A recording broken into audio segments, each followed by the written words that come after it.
Good evening. चलिए, बहुत दिनों के बाद क्लास ले रहे हैं, थोड़ा तबीयत खराब था। आज पिछला क्लास को हम लोग आगे बढ़ाते हैं। आगे बढ़ाकर जिसमें से हम लोग क्या है, स्रोतों को, पिछला क्लास में हम लोग स्रोत देख रहे थे, यानी कि प्राचीन भारत के इतिहास के स्रोतों को हम लोग 3 भागों में बांटे थे। ठीक है, जिसमें से पहला क्या था, पुरातात्विक स्रोत। दूसरा क्या, पहला क्या था,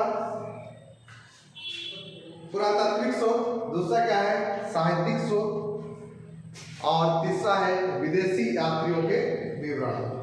ठीक है, इन तीनों चीजों के बारे में हम लोग चर्चा कर रहे थे, जिसमें से यानी कि पहला यानी कि हम लोग चर्चा किए पुरातात्विक स्रोत।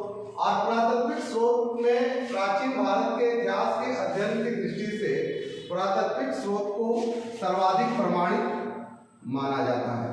ये तो यानी कि हम लोग पिछला क्लास में भी चर्चा किए थे। ठीक है, और इसके अंतर्गत मुख्य रूप से अभिलेख देखें।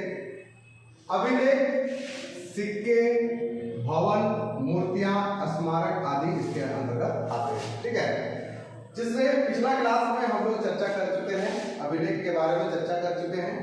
आज हम लोग चर्चा करेंगे सिक्के के बारे में, जो पुरातात्विक यानी कि स्रोत का यानी कि एक प्रमुख भाग है। ठीक है, तो इसमें से सिक्कों के अध्ययन को हम लोग क्या है, मुद्रा शास्त्र कहा जाता है।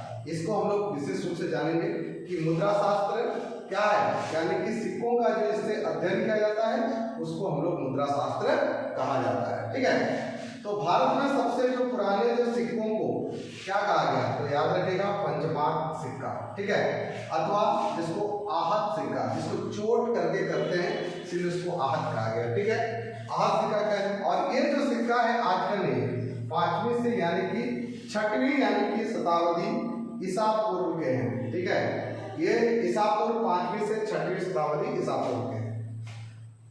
पंचमार्क जो सिक्के अधिकांशता किससे बने होते हैं, इसको भी ध्यान देना है, यानी कि चांदी के। अधिकांशता जो बने हैं किससे, चांदी के, इसको हम लोग को ध्यान देना है। ठीक है, और पंचमार्क सिक्कों पर क्या ले, जैसे हम लोग का क्या बोलते हैं, ये जो पेड़ देख रहे हैं इस तरह से जो भी पेड़ बना होता था, मछली सब बनाया जाता था। ठीक है, मछली होता था, सांड बनाया जाता था, हाथी होता था, अर्धचंद्राकार मतलब इस तरह से होता था।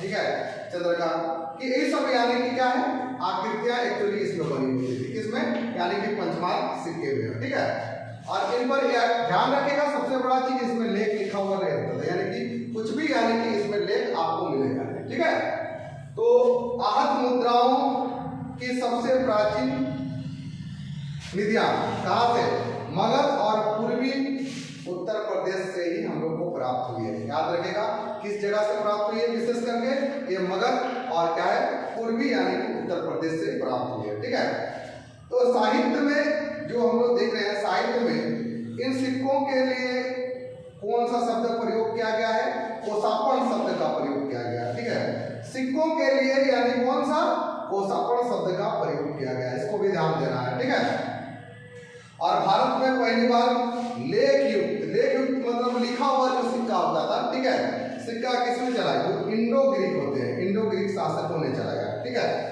तो जैसे और सबसे पहले सोने के सिक्के भी जारी इन्होंने ही किया था। किन लोगों ने, यानी कि इंडो ग्रीक यानी कि शासकों के द्वारा ही सबसे पहले यानी कि सोने के सिक्के भी जारी किए थे। ठीक है, तो अगला है कुषाण शासकों ने, याद रखेगा, सर्वाधिक यानी कि शुद्ध सोने के सिक्के चलाए। शुद्ध सोने एकदम प्योर गोल्ड जिसको बोलते हैं। ठीक है, वो सिक्का यानी कि जारी किया।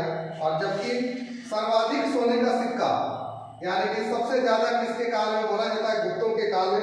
गुप्त शासकों ने क्या किया था, सोने के सिक्के जारी किया था, सर्वाधिक सिक्के। ठीक है, ये चीज को ध्यान देना है। और सर्वाधिक तांबे के सिक्के भी यानी कुषाणों के द्वारा ही जारी किए चलाए थे, इसको भी याद रखना है। ठीक है ना, और इधर सातवाहन जो शासक होते हैं, सातवाहन शासकों ने भी क्या है, सिक्के, शीशे के सिक्के जारी किए थे।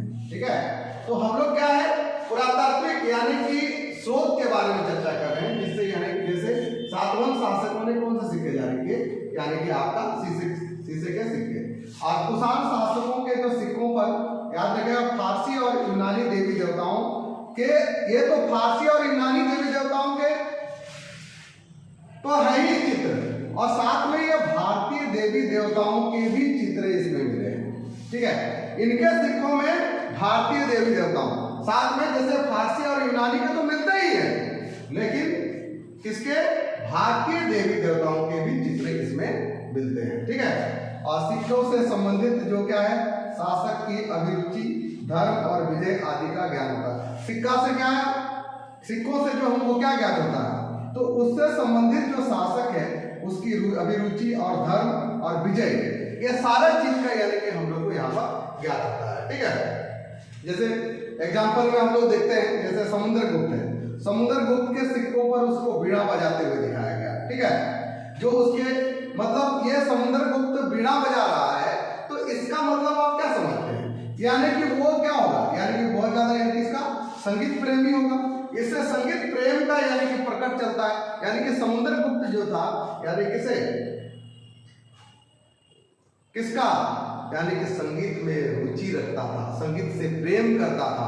ठीक है, इस चीज को यहाँ पर दर्शाया गया। दूसरा, चंद्रगुप्त विक्रमादित्य ने व्याघ्र शैली के सिक्के जारी किए। ठीक है, और सिक्के जारी जो काठियावाड़ के जो शक थे, शकों पर विजय का ज्ञान होता है, यानी कि इससे यानी कि जो शकों को पराजित किया था, शकों पे विजय के उपलक्ष्य में ही इस व्यक्ति ने क्या किया था, व्याघ्र सिक्का जारी किया था। तो ये चीजों को यहाँ पर इंक्लूड किया गया है। ठीक है, आज हम लोग क्या है, शोध में हम लोग इन चीजों को समझने का प्रयास किए। पहले यानी कि अभिलेख पर चर्चा किए थे, आज सिक्के पर चर्चा किए हैं। ठीक है, तो इतना तक हमको लगता है कि आप लोगों को समझ में आ गया होगा। ठीक है, नेक्स्ट क्लास हम लोग चर्चा करेंगे भवन, मूर्ति और स्मारक। ठीक है, आज इतना ही करके क्या करते हैं, आज का क्लास ऑफ करते हैं। ठीक है, और क्लास यदि आप लोगों को अच्छा लग रहा है तो लाइक कीजिए, शेयर कीजिए, सब्सक्राइब कीजिए। इससे क्या है, आप लोगों को नोटिफिकेशन तुरंत प्राप्त होगी। ठीक है, चलिए, थैंक यू।